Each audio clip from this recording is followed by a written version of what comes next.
Canada and dozens of other countries are calling for urgent action from Israel to stop a famine from unfolding in Gaza. In a joint statement, the countries urged Israel to increase the flow of aid. This is new footage from Han Yunis showing some of the desperation in Gaza. Palestinians struggling to access aid from the few trucks that are allowed into the region. It comes as Israel plans to expand its military operation into Gaza City despite pushback from the international community. Pushback that is, in part, fueling efforts to recognize a Palestinian state ahead of the UN General Assembly in September. Riyad Mansour is the permanent observer of Palestine to the United Nations, and he joins me now. Thank you very much for speaking with us. I want to start by asking you about how Canada, along with Australia, the UK and France, are planning to recognize Palestinian statehood at the UN General Assembly in September. I want to start by asking, what's your reaction to that, and do you see that as a significant move? We are delighted that this step is going to be taken by Canada, and it is going to be very significant. It's an investment in peace and saving the two-state solution. And hopefully that with this additional number of countries recognizing the state of Palestine, perhaps by September it will be about 160 states recognizing the state of Palestine. That would be a very important development that would open the door wide open for the two-state solution to become a reality, the end of the Israeli occupation, the independence of the state of Palestine with East Jerusalem as its capital, so that we will be opening the door wide open for peace instead of this mad situation, insane situation imposed on us by the Israeli government, which is contemplating unleashing maybe hundreds of thousands of soldiers against the Gaza Strip to kill more people, to orphan children, to kill children, to deprive them of food and water. This does not make sense. What makes sense is the option of peace, which Canada is playing a very important role, and we welcome that. We'll talk about the Israeli military plan in a moment, but I want to ask you, part of the reason why Mark Carney said that Canada was willing to go in this direction to change its longstanding position on this is citing the humanitarian crisis on the ground in Gaza. Do you think this diplomatic push from Canada, Australia, France and the UK, can it lead to any change on the ground in Gaza? The top priority is to stop the war on Gaza.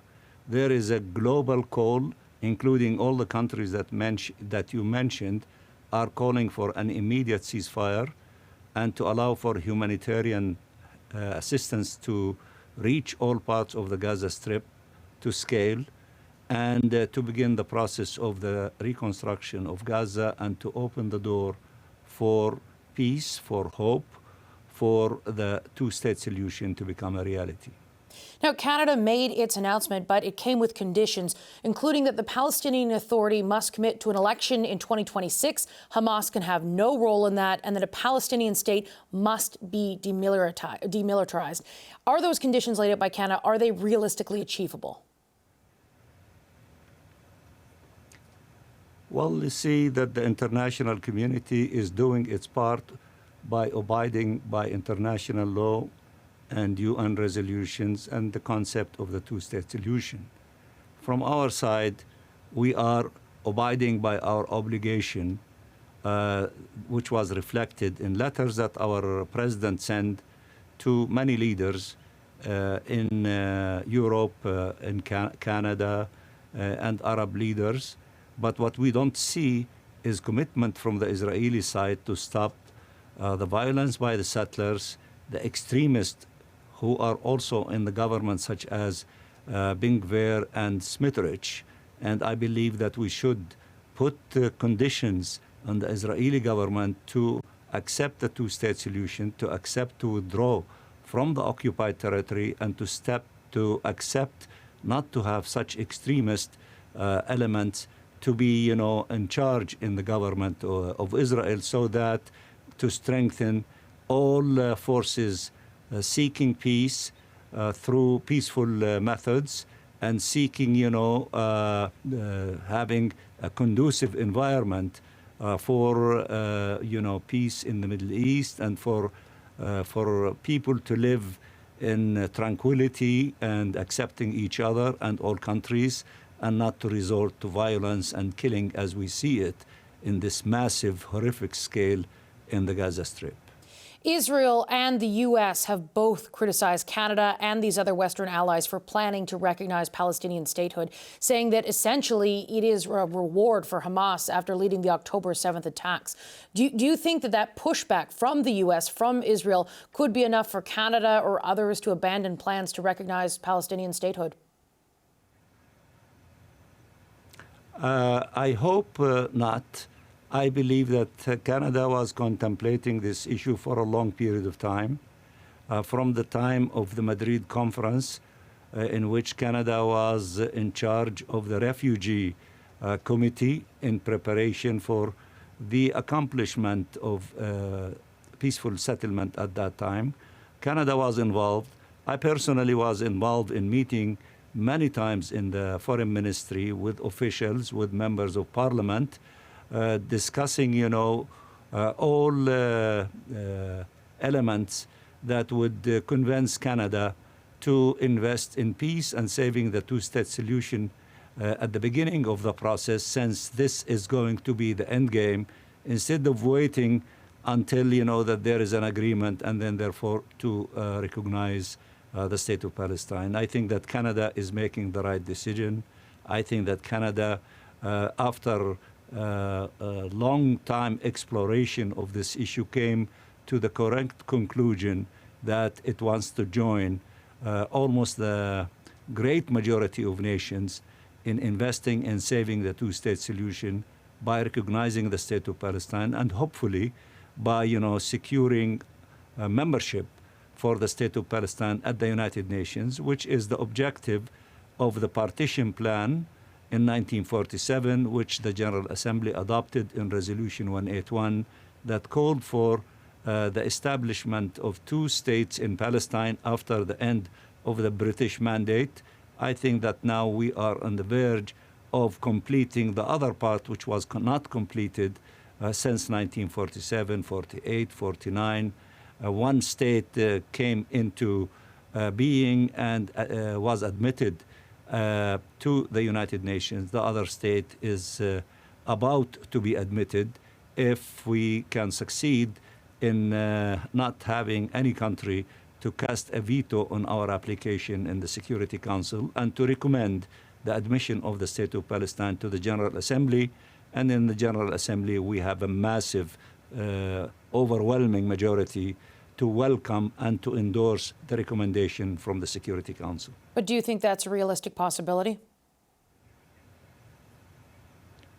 I am hopeful.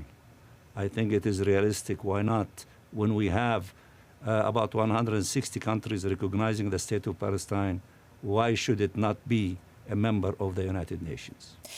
In this moment, for Canadians who are watching this interview, what do you want people to know about what's happening on the ground with civilians in Gaza right now? The situation is so horrific.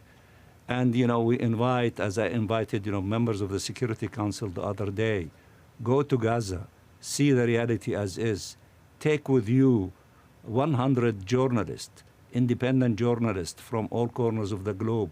Let them examine and investigate the situation as is on the ground, and come back and report to the Security Council, to the entire international community about the truth of the tragedy of what is really happening to the Palestinian people, to the children, to the women, to the devastation and destructions of our hospitals, of our schools, of our roads, of our infrastructure. Tell the story of the tragedy of the Palestinian people to everyone, and I am sure, such as your audience who are watching us, will be moved and will show the empathy and solidarity with the Palestinian people, and they will even speak louder, saying, let this insanity stop. let a ceasefire take place, let humanitarian assistance reach all corners of the Gaza Strip, let denial of food be stopped as illegally used as a weapon of war, let humanity prevail instead of this barbarism and this savagery against the Palestinian people, in which we lost more than 200,000 killed, injured, and those who are still under the rubble. We need to see peace. Peace requires a ceasefire.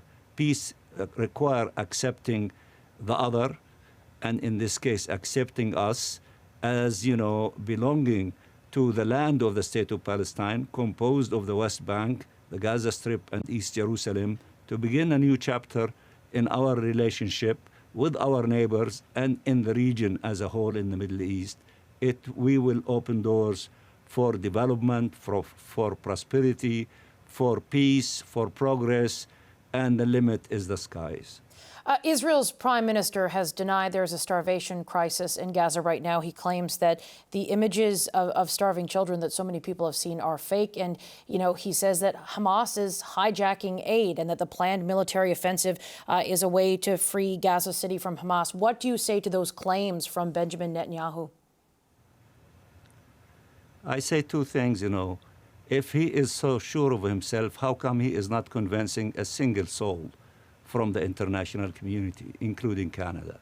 And secondly, why doesn't he allow 100 independent journalists, including Canadian journalists and members of the international community, members of the Security Council, with the inclusions of everyone and others who might be interested in going to see the reality on the ground in the Gaza Strip and come back and verify who is telling the truth and who is lying. Mr. Mansour, thank you for your time today. You're very welcome.